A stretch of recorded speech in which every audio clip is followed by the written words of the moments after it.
नमस्कार विद्यार्थी मित्रांनो, स्काय अकॅडमी मध्ये आपलं स्वागत आहे। आज आपण पाठ क्रमांक 12 पाहणार आहोत।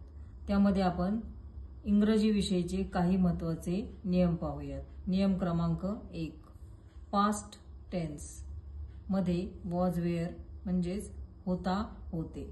प्रेझेंट टेन्स मध्ये इज एम आर म्हणजेच आहे आहोत। फ्युचर टेन्स मध्ये विल बी शॅल बी असेन असणार आहोत। नियम क्रमांक 2, एकवचन अनेक वचन मध्ये एकवचनी कर्त्यामध्ये आय असेल तर राईट, अनेक वचनी कर्त्यामध्ये वी असेल तर write. You writest, you write, he she it writes, they write. नियम क्रमांक 3, ए एंड द चा नियम। ए मध्ये वस्तू जर एकच असेल तर त्यापुढे ए लावावा। A book, a bag, a stool, a hat, a man. शब्दात जर A E I O U असेल तर त्यापुढे एन लावावा।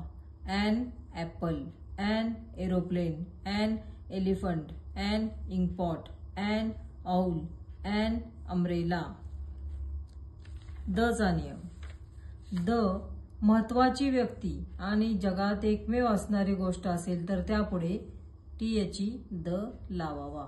The sun, the moon, the air, the Taj Mahal. Video जर आवडला असेल तर लाईक, शेअर आणि सबस्क्राईब करा।